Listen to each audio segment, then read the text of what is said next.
But here's a story, a metaphor for where we are heading with this voice. Daniel Ierado is a Richmond fan who went to last year's AFL Dreamtime at the G match and sat through the usual rituals that are meant to convince us somehow that the best way to come together is to separate by race, or at least the race that people now choose to identify with. So there was yet another welcome to country ceremony and the paying of respects to elders past, present and emerging, whether they deserved it or not. Aboriginal dancers did their thing. Some waved wooden clubs in a mock war challenge, and Richmond's white players bowed before them. So the AFL could hardly have done more to make Aboriginal viewers feel appreciated or even superior. In fact, it hired even Jesse Gardiner to play his didgeridoo for fans outside the MCG, where he also performed a welcome to country. Some welcome. And warning, I'm about to show confronting footage again. Despite all that reconciliation stuff, Jesse Gardiner, after the game, was part of a mob which attacked Ierado outside the ground in what police said was an unprovoked attack, smashed Irado's head with his didgeridoo, causing the 25-year-old to collapse face first onto the path, fracturing his skull in 2 places, breaking his nose and eye socket, causing bleeding on the brain. Gardiner that night also jabbed another person in the face with his didgeridoo, and in January, when on bail for all this, he hit a drinker at a Dandenong hotel over the head with a baton from behind.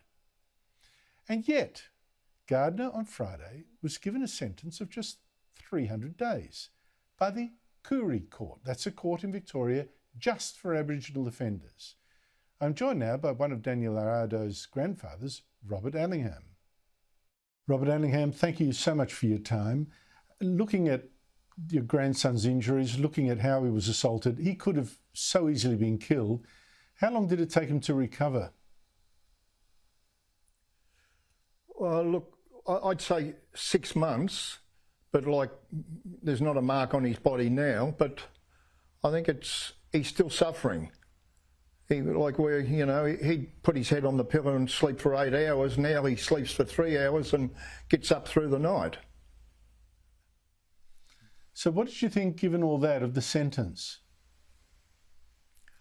Well, look, I think what most people thought it was terrible sentence, because he's going to be out in 2.5 months. But look, we went there not expecting much, really.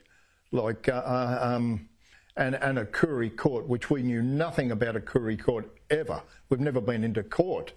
But then when we seen that it was a Koori court, well, I thought, well, he's got a free kick, this bloke. Look, it's funny about the Koori court. We've been told for so long, no, won't hand down softer sentences just because it's for Aborigines. Yet the way it's set up, as I've said before, it seems to encourage exactly that. What made you suspicious about how it was operating? Well, look, as I said, we had no idea. I always thought a Koori court was if an Aboriginal person had committed a crime against another Aboriginal person, and then they'd sort that out until this came up, and then we seen an Aboriginal person as viciously attacked a white person, and like. We said, well, Koori court, it's got to go in his favour. It's got to be a softer sentences. Now, Gardiner, the offender here, the guy who attacked your grandson, claimed that Daniel had said something racist. Now, the court didn't seem to accept that excuse. What did you make of it? Look, it was a lie. As I said, he's a coward and he's a liar. He used that because he probably thought, oh, this will give me a few more months. The police didn't buy it. The judge didn't buy it. And I nearly got thrown out of court before that. I had the judge point the finger at me, and because I started to have smoke coming out of my ears, and I thought, I've got to have this bloke. And till I calmed down. But it was a complete lie, absolute lie. Well, how does it feel? I mean, Daniel actually went to a night of supposed reconciliation, at the G, Dreamtime at the G. It turns up seriously injured like this after an event like that. Yeah. How did that feel? Yeah, that was terrible, because Daniel went there that night to support that cause. And as I think I said the other day, he got bashed by someone he went to support. And look, and nearly lost his life.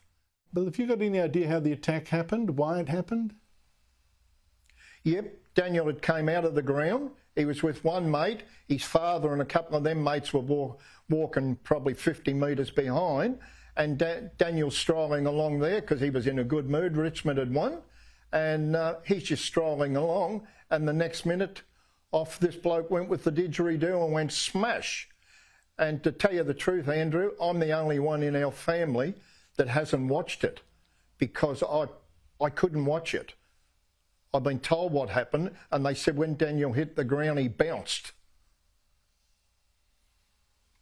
I have seen it, and you don't want to watch it. I don't want to watch it, no. Were you surprised to hear that, well, were you surprised to hear the guy that hit him hit someone else there as well in the face with the didgeridoo, hit a third person over the head with a baton in a pub?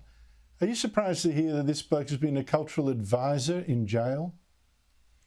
Oh, it's crazy, isn't it? Yeah, like that fella, he belted over the back of the head like as a coward act against sneaking up behind someone. And that he was out on bail for what he'd done to Daniel. And he went into that hotel in Dandenong and belted over, I think it was over a glass of beer, and belted that bloke over the head, at the back of the head.